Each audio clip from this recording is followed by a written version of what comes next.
ಜೈ ಶ್ರೀರಾಮ್ ಎಲ್ಲ ಕರ್ನಾಟಕ ಮಂದಿಗ. ಇವತ್ತು ನಾವು ಬಂದಿದ್ದು ಹಳಿಕಡ್ಕೆ ಕೈಲಾಸನಾಥೇಶ್ವರ ಟೆಂಪಲ್. ಇಲ್ಲಿ ಇದು ಕರ್ನಾಟಕದ 3ನೇ ದೊಡ್ಡ ಅಂತ ಶಿವನ ವಿಗ್ರಹ ಇಲ್ಲದ ಸ್ಟ್ಯಾಚು ನೋಡ್ಬೋದು.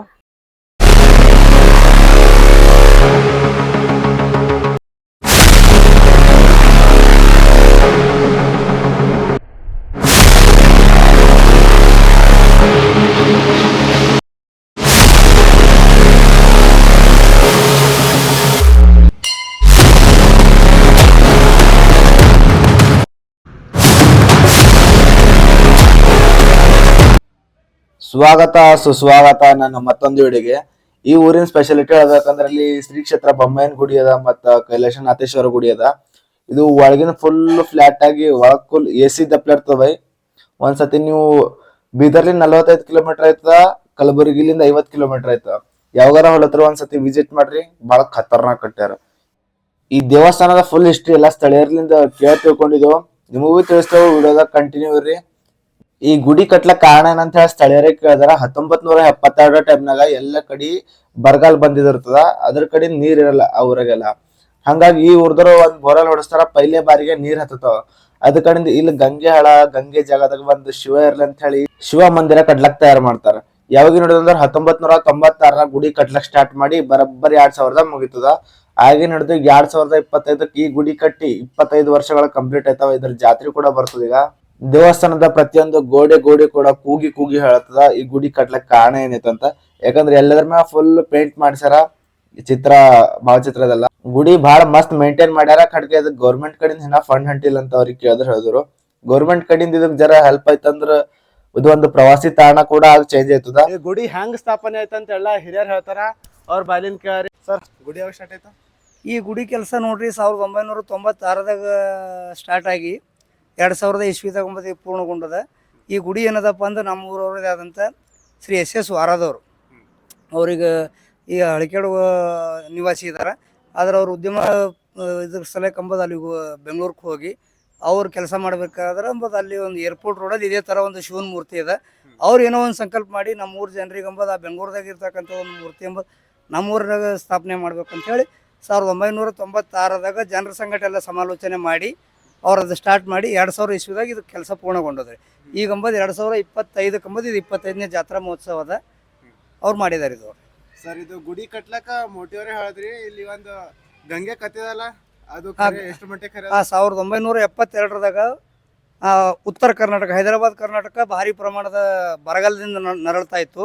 ಅದೇ ಸಮಯದಲ್ಲಿ ನಮ್ಮ ಊರಾಗಿರ್ತಕ್ಕಂಥ ಶ್ರೀ ಶಾಣಪ್ಪ ರಾಜೋಳಿ ಅವರು ಅದು ಇಲ್ಲಿ ಜನರಿಗಂಬದು ನೀರಿಂದು ಏನಾದರೂ ಅನುಕೂಲ ಮಾಡ್ಕೋಬೇಕಂದ್ರೆ ಸರ್ಕಾರ ಅನ್ನದಾನದಾಗ ಒಂದು ಇಲ್ಲಿ ಪಕ್ಕದಲ್ಲಿ ಅಂಬದೊಂದು ಕೊಳವೆ ಬಾವಿ ಹೊಡೆಸಿದಾರೆ. ಆ ಹೊಡೆಸುವಂಥ ಸಮಯದಲ್ಲಿ ಗಂಗಾ ಅಂದರೆ ಯಾವುದೇ ಮೋಟ್ರ್ ಇಲ್ಲ. ನಾವೆಲ್ಲ ಕಡೆ ನೋಡ್ತಾ ಇರ್ತೇವೆ, ಮೋಟ್ರ್ ಹಚ್ಚಿ ನೀರು ಎತ್ತುವಂಥ ಪರಿಸ್ಥಿತಿ ಪ್ರಸಂಗ ಇದೆ ಇಲ್ಲಿ. ಆ ಸಮಯದಾಗ ಬರಗಾಲದಲ್ಲಿ ಸಹಿತ ಗಂಗೆ ಎಂಬ ತಾನೇ ಮೇಲೆ ಬಂದು ಯಾವುದೇ ಮೋಟ್ರ್ ಇಲ್ಲದಲ್ಲಿ ಆ ಬರಗಾಲದಾಗಂಬ ಜನರಿಗೆಲ್ಲ ನೀರು ಪೂರೈಕೆ ಆಗಿದ್ರಿ. ಅಂದ್ರೆ ಅದಕ್ಕೇನು ಕರೆಂಟ್ ಹತ್ತಿಲ್ಲ ಸರ್? ಒಟ್ಟ ಕರೆಂಟ್ ಏನು ಹತ್ತಿಲ್ಲ ಸರ್ ಅಲ್ಲ ಅವ್ರಿಗೆ. ಅಂದ್ರೆ ಆ ಪ್ರಮಾಣದಾಗ ಅಲ್ಲಿ ನೀರಿನ ಸರ್ಪಿ ಅದ. ಅದಕ್ಕಂಬದು ಅವ್ರು ನಮ್ಮ ವಾರದವ್ರು ಏನು ಮಾಡ್ರು, ಈ ಗಂಗೆ ಅದ ಅಂದ್ರೆ ಗಂಗೆ ಸ್ಥಾನದಾಗ ಒಂದು ಶಿವ ಇರ್ಲಿ ಅಂತೇಳಿ ಇದೇ ಸ್ಥಾನದಾಗ ಅಂಬದು ಅವ್ರು ಶಿವನ ಮೂರ್ತಿ ಕಟ್ಸಿದಾರೆ ಇವ್ರು. ಮತ್ತೆ ಇಲ್ಲಿ ದಾಸೋಗದನ್ನ ಹೆಂಗ್ ಮಾಡ್ತೀರಿ? ಹಿಂಗ ತಿಂಗಳಿಗೆ ಅಮಾಸಿಗೆ ಹುಣ್ಣಿಗ ಹುಣ್ಣಿಗೆಲ್ಲ ದಾಸೋಗಿದೆ ಸರ್. ಪ್ರತಿ ಹುಣ್ಣಿ ಅಮಾಸಿಗೆ ಪ್ರತಿನಿತ್ಯ ದಾಸೋಗ ಅದ ರೀ. ಹೋಗಿ ಬರುವಂಥ ಎಲ್ಲ ಯಾತ್ರಿಗಳಿಗೆ ಅನುಕೂಲ ಆಗಲಿ ಅಂತೇಳಿ ಅದು ವ್ಯವಸ್ಥೆ ಕೂಡ ಮಾಡಿದ್ದಾರೆ ಇವರು. ಇಲ್ಲಿ ದಿನ ಎಷ್ಟು ಮಂದಿ ಭಕ್ತಾದಿಗಳು ಬಂದೈತಾರ? ಸರಿ, ಸುಮಾರು ಒಂದು 100-150 ಜನ ಬಂದು ಹೋಗ್ತಾರಂತ ಅನಿಸುತ್ತೆ ರೀ. 100-150 ಮಂದಿ. ಇಲ್ಲಿ ವ್ಯವಸ್ಥೆ ನಮ್ದು ಮ್ಯಾನೇಜರ್ ಇದ್ದಾರೆ, ಅವರು ಪ್ರಕಾಶ್ ಅವರಿಗೆ ನೀವು ಮಾಹಿತಿ. ಸರಿ ಸರ್. ನೀವು ಭೀ ಹೇಳ್ರಿ ನಿಮ್ಮ ಗುಡಿ ಬಗ್ಗೆ. ಶ್ರೀ ಕೈಲಾಸನಾಥೇಶ್ವರ ಈ ಒಂದು ದೇವಸ್ಥಾನ ರಾಷ್ಟ್ರೀಯ ಹೆದ್ದಾರಿ 50ರ ಪಕ್ಕದಲ್ಲಿ ಇರೋದ್ರಿಂದ ದಿನಾಲು ನೂರಾರು ಭಕ್ತಾದಿಗಳು ಬರ್ತಾರೆ. ಹಾಗಾಗಿ ಅನೇಕ ಕಡೆಯಿಂದ ಬಂದಿರತಕ್ಕಂಥ ಭಕ್ತರಿಗೆ ಅನುಕೂಲ ಆಗಲಿ ಎನ್ನುವಂಥ ದೃಷ್ಟಿಯಿಂದ ಕೈಲಾಸನಾಥೇಶ್ವರ ಟ್ರಸ್ಟ್ನ ವತಿಯಿಂದ ಪ್ರತಿ ದಿನಾಲು ಏನಪ್ಪಾ ಅಂತಂದ್ರೆ ಬೆಳಗ್ಗೆ 9 ಗಂಟೆಯಿಂದ ರಾತ್ರಿ 8 ಗಂಟೆ ತನಕ ಏನಪ್ಪಾ ಅಂದ್ರೆ ನಿರಂತರವಾಗಿ ಅನ್ನದಾಸೋಹ ಸೇವೆ ಏನಪ್ಪಾ ಅಂದ್ರೆ ಈ ಕೈಲಾಸನಾಥೇಶ್ವರ ದೇವಸ್ಥಾನದ ಟ್ರಸ್ಟ್ನ ವತಿಯಿಂದ ನಡೀತಾ ಇದೆ. ಅದರ ಜೊತೆಗೆ ಏನಪ್ಪಾ ಅಂದ್ರೆ ಇಲ್ಲಿ ಒಂದು ಯಾವುದೇ ಒಂದು ಕಾರ್ಯಕ್ರಮ ಇರಲಿ, ಅಂದ್ರೆ ಯಾವುದೇ ಮದುವೆ ಕಾರ್ಯಕ್ರಮ ಇರಲಿ, ಯಾವುದೇ ಒಂದು ಕುಟುಂಬದ ಕಾರ್ಯಕ್ರಮಗಳಿರಲಿ, ಆ ಎಲ್ಲ ಕಾರ್ಯಕ್ರಮಕ್ಕೆ ಏನಪ್ಪಾ ಅಂದ್ರೆ ಕೈಲಾಸನಾಥೇಶ್ವರ ಟ್ರಸ್ಟ್ ವತಿಯಿಂದ ಫ್ರೀ ಆಗಿ ಯಾವುದೇ ಒಂದು ಏನಪ್ಪಾ ಅಂದ್ರೆ ಶುಲ್ಕ ತೆಗೆದುಕೊಳ್ಳಾರ್ದೇ ಆ ಒಂದು ಬಡ ಕುಟುಂಬಗಳಿಗೆ ಅನುಕೂಲ ಆಗಲಿ ಅನ್ನುವಂತಹ ನಿಟ್ಟಿನಿಂದ ಈ ಮದುವೆ ಕಾರ್ಯಕ್ರಮಗಳಾಗಲಿ, ಇನ್ನಿತರವಾದಂತಹ ಒಂದು ಕೌಟುಂಬಿಕ ಕಾರ್ಯಕ್ರಮಗಳಿಗೆ ಅನುಕೂಲ ಆಗಲುವಂತಹ ನಿಟ್ಟಿನಿಂದ ಉಚಿತವಾಗಿ ಏನಪ್ಪಾ ಅಂತಂದ್ರೆ ಈ ಒಂದು ದೇವಸ್ಥಾನದ ವ್ಯವಸ್ಥೆಯನ್ನು ಕೈಲಾಸನಾಥೇಶ್ವರ ಟ್ರಸ್ಟ್ ವತಿಯಿಂದ ನೀಡ್ಕೊಂಡು ಬರ್ತಾ ಇದ್ದಾರೆ. ಅದರ ಜೊತೆಗೆ ಏನಪ್ಪಾ ಅಂದ್ರೆ ಪ್ರತಿ ಹುಣ್ಣಿಮೆ ಮತ್ತು ಅಮಾವಾಸ್ಯೆ ದಿನ ಶ್ರೀ ಕೈಲಾಸನಾಥೇಶ್ವರನ ಸನ್ನಿಧಿಯಲ್ಲಿರ್ತಕ್ಕಂಥ ಭವ್ಯವಾದಂಥ ಈ ಒಂದು ಲಿಂಗಕ್ಕೆ ವಿಶೇಷವಾದಂಥ ಅಲಂಕಾರವನ್ನು, ಅದರಲ್ಲಿ ಯಾವ್ಯಾವ ಹುಣ್ಣಿಮೆ ಯಾವ್ಯಾವ ಅಮಾವಾಸ್ಯೆ ಇರ್ತದೆ, ಆ ಅಮಾವಾಸ್ಯೆ ಹುಣ್ಣಿಗೆ ಹೊಂದಾಣಿಕೆ ಆಗುವಂಥ ರೀತಿಯಲ್ಲಿ ನಮ್ಮ ಪೂಜಾರಿಗಳಾಗಲಿ, ಮ್ಯಾನೇಜರ್ ಆಗಲಿ, ಈ ಕೈಲಾಸನಾಥೇಶ್ವರ ಟ್ರಸ್ಟ್ನ ಸಹಕಾರದಿಂದ ಏನಪ್ಪ ಅಂದ್ರೆ ಒಂದು ಭವ್ಯವಾದಂಥ ಅಲಂಕಾರ ಮಾಡ್ತಾರೆ. ಈ ಒಂದು ಕೈಲಾಸನಾಥೇಶ್ವರ ಒಂದು ದೇವಸ್ಥಾನ ಇಡೀ ನಮ್ಮ ಕಲ್ಯಾಣ ಕರ್ನಾಟಕ ಭಾಗದಲ್ಲೇ 58 ಅಡಿ ಎತ್ತರವಾದಂಥ ಈ ಒಂದು ಭವ್ಯವಾದಂಥ ಒಂದು ಮೂರ್ತಿ ಎಷ್ಟೋ ಜನರಿಗೆ ಏನಪ್ಪ ಅಂದ್ರೆ ಸಮಯದ ಅವಕಾಶದಿಂದ ಒಳಗಡೆ ಬರ್ಲಕ್ಕೆ ಅವಕಾಶ ಇರೋ ಸಮಯ ಇರಲಿಲ್ಲ ಅಂದ್ರೂ ಸಹ ಏನಪ್ಪ ಅಂದರೆ ಹೋಗುವಂಥ ಒಂದು ವಾಹನಗಳಲ್ಲೇ ಏನಪ್ಪ ಅಂದರೆ ಅವರು ಆ ದೇವರನ್ನು ಸ್ಮರಣೆ ಮಾಡ್ಕೊಳ್ತಾ ಈ ಒಂದು ಕೈಲಾಸನಾಥೇಶ್ವರನ ಒಂದು ಆಶೀರ್ವಾದಕ್ಕೆ ಒಂದು ಅವಕಾಶವನ್ನು ಮಾಡಿಕೊಟ್ಟಿದ್ದಾರೆ. ಈ ಒಂದು ಕೈಲಾಸನಾಥೇಶ್ವರ ಟ್ರಸ್ಟ್ನ ವತಿಯಿಂದ ನಮ್ಮ ಊರಿಗೂ ಸಹ ಏನಪ್ಪ ಅಂದ್ರೆ ಒಂದು ಒಳ್ಳೆಯ ಹೆಸರು. ಈಗಾಗಲೇ ಶರಣ ಕಿನ್ನರಿ ಬೊಮ್ಮಯ್ಯನವರ ಒಂದು ಭವ್ಯವಾದಂಥ ಗವಿ ಇರುವುದು, ಹಾಗೇನಪ್ಪ ಅಂದ್ರೆ ನಿರಂತರವಾಗಿ ಚಿಮ್ಮುವಂಥ ಗಂಗೆಯ ಜಲ ಇರ್ಬೋದು, ಅದರ ಜೊತೆಗೆ ಏನಪ್ಪ ಅಂದ್ರೆ ಕೈಲಾಸನಾಥೇಶ್ವರ ದೇವಸ್ಥಾನದಿಂದ ನಮ್ಮ ಊರಿನ ಕೀರ್ತಿ ಏನಪ್ಪ ಅಂತಂದರೆ ಇಡೀ ನಾಡಿನ ತುಂಬೆಲ್ಲ ಹರಡುವ ಹಾಗೆ ಏನಪ್ಪ ಅಂದ್ರೆ ಕೈಲಾಸನಾಥೇಶ್ವರ ಟ್ರಸ್ಟ್ನ ವತಿಯಿಂದ ಏನಪ್ಪ ಅಂದರೆ ಇವತ್ತಾಗಿದೆ. ಅದಕ್ಕೆ ನಾವೆಲ್ಲ ಏನಪ್ಪ ಅಂದ್ರೆ ನಮ್ಮ ಇಡೀ ಹಳಿಕೆಡ್ಕೆ ಗ್ರಾಮದ ಸಮಸ್ತ ಜನರು ಏನಪ್ಪ ಅಂದ್ರೆ ಕೈಲಾಸನಾಥೇಶ್ವರ ದೇವಸ್ಥಾನದ ಟ್ರಸ್ಟ್ಗೆ ಆಭಾರಿಯಾಗಿರ್ತೀವಿ ಅನ್ನೋಂಥ ಮಾತನ್ನೇ ಈ ಸಂದರ್ಭದಲ್ಲಿ ಹೇಳ್ತೀನಿ.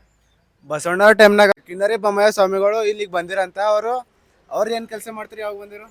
ಅದು 12ನೇ ಶತಮಾನದಲ್ಲಿ ಶಿವಶರಣರ ಇದ್ದಾರೆ. ಆ ಶಿವಶರಣರ ಸಂದರ್ಭದಲ್ಲಿ ಕಿನ್ನರಿ ಬೊಮ್ಮಯ್ಯನವರು ಏನಪ್ಪ ಅಂದರೆ ನಮ್ಮ ಹಳಿಕೆಡ್ನಲ್ಲಿ ಒಂದಿಷ್ಟು ದಿನಗಳ ಕಾಲ ಏನಪ್ಪ ಅಂದರೆ ಅವರ ಒಂದು ತಂಗಿದ್ರು ಅನ್ನುವಂಥ ದೃಷ್ಟಿಯಿಂದ ಎದುರುಗಡೆ ಇರತಕ್ಕಂಥ ಭವ್ಯವಾದಂಥ ಒಂದು ರಥ ಇದೆ. ಆ ರಥದ ಪಕ್ಕದಲ್ಲಿ ಏನಪ್ಪ ಅಂದರೆ ಕಿನ್ನರಿ ಬೊಮ್ಮಯ್ಯನವರ ಒಂದು ಭವ್ಯವಾದಂಥ ಗುಡಿ ಇದೆ. ಸುಮಾರು ಏನಪ್ಪ ಅಂದರೆ ವಚನಗಳು ಸಹ ಅವರು ರಚನೆ ಮಾಡಿದ್ದಾರೆ. ಕನ್ನಡದ ಮೊದಲ ಕವಿತ್ರಿಯಾಗಿರ್ತಕ್ಕಂಥ ಅಕ್ಕಮಾದೇವಿಯವರನ್ನು ಏನಪ್ಪ ಅಂತಂದರೆ ಅನುಭವ ಮಂಟಪದಲ್ಲಿ ಪ್ರವೇಶ ಮಾಡುವಂಥ ಸಂದರ್ಭದಲ್ಲಿ ಅವರಿಗೆ ಪರೀಕ್ಷೆ ಮಾಡುವಂಥ ಜವಾಬ್ದಾರಿ ಏನಪ್ಪ ಅಂದ್ರೆ ಅಲ್ಲಮ್ಮ ಪ್ರಭುದೇವರು ಏನಪ್ಪ ಅಂದರೆ ಕಿನ್ನರಿ ಬೊಮ್ಮಯ್ಯನವರಿಗೆ ನೀಡಿದ್ದಾರೆ. ಇಂತಹ ಒಬ್ಬ ಶಿವಶರಣರು ಸಹ ನಮ್ಮೂರಿನಲ್ಲಿ ಇದ್ದಾರೆ. ನಮ್ಮೂರಿನ ಆರಾಧ್ಯ ದೇವರು ಏನಪ್ಪ ಅಂತಂದರೆ ಶರಣ ಕಿನ್ನರಿ ಬೊಮ್ಮಯ್ಯನವರು, ಇನ್ನೋರು ಏನಪ್ಪ ಅಂದ್ರೆ ಕೈಲಾಸನಾಥೇಶ್ವರ ದೇವರು. ಬೀದರ್ ಜಿಲ್ಲೆ ಕಲಬುರಗಿ ಹಂಟ್ರ ಬೀದರ್ ಜಿಲ್ಲೆ ಫಸ್ಟ್ ಊರ್ ಇದೆ ಆಗ್ತದ ಗಡಿ ಭಾಗ.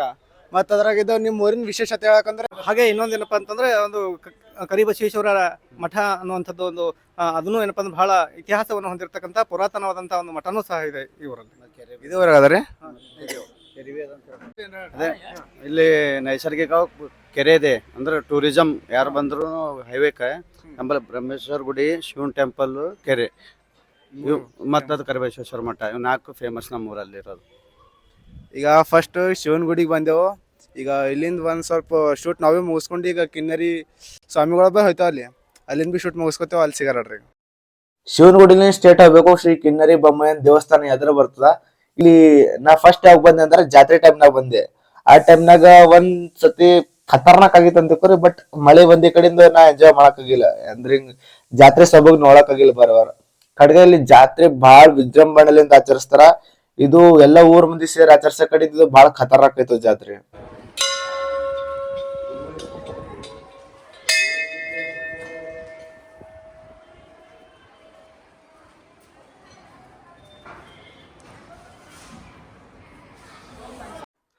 ಶರಣ ಕಿನ್ನರಿ ಬೊಮ್ಮಯ್ಯರ ದೇವಸ್ಥಾನದಾಗ ಇದ್ದೆವು. ಇವ್ರ ಬಗ್ಗೆ ಹೇಳ್ಬೇಕಂದ್ರೆ ಇವ್ರು 12ನೇ ಶತಮಾನದಾಗ ಅಕ್ಕ ಮಹಾದೇವರಿಗ ಅನುಭವ ಮಂಟಪ ಒಳಗೆ ಹೋಲಕ್ಕ ಬಸವಣ್ಣನವರು ಅವ್ರಿಗೆ ಒಂದು ಪರೀಕ್ಷೆ ಆಯೋಜನೆ ಮಾಡ್ತಾರ. ಅದು ಪರೀಕ್ಷೆ ಕಿನ್ನರಿ ಬೊಮ್ಮಯ್ಯನವರೇ ತೋತಾರ. ಅವ್ರು ತೊಗೊಂಡ್ಮೇಲೆ ಅಕ್ಕ ಮಹಾದೇವರು ಕನ್ನಡದ ಮೊಟ್ಟ ಮೊದಲ ಕವಿಯತ್ರಿ ಅಂತ ನಾವೇನು ಖುನ ಹಿಡಿತೇವು ಪ್ರಸಿದ್ಧರ. ಅವ್ರ ಪರೀಕ್ಷೆ ಬಿ ನಮ್ಮ ಬೊಮ್ಮಯ್ಯ ಸ್ವಾಮಿಗಳ ತೊಗೊಂಡಾರ. ಇದು ಹಳಿಕೆಡ್ಕಿದಾಗ ಒಂದು ಶಿವನ್ ಮೂರ್ತಿ ಮತ್ತು ಬೊಮ್ಮಯ್ಯನವ್ರು 2 ಪ್ರಸಿದ್ಧವ. ಇದು ಈ ಊರಿನ ಹೆಮ್ಮೆ ಸಾರ್ತದ.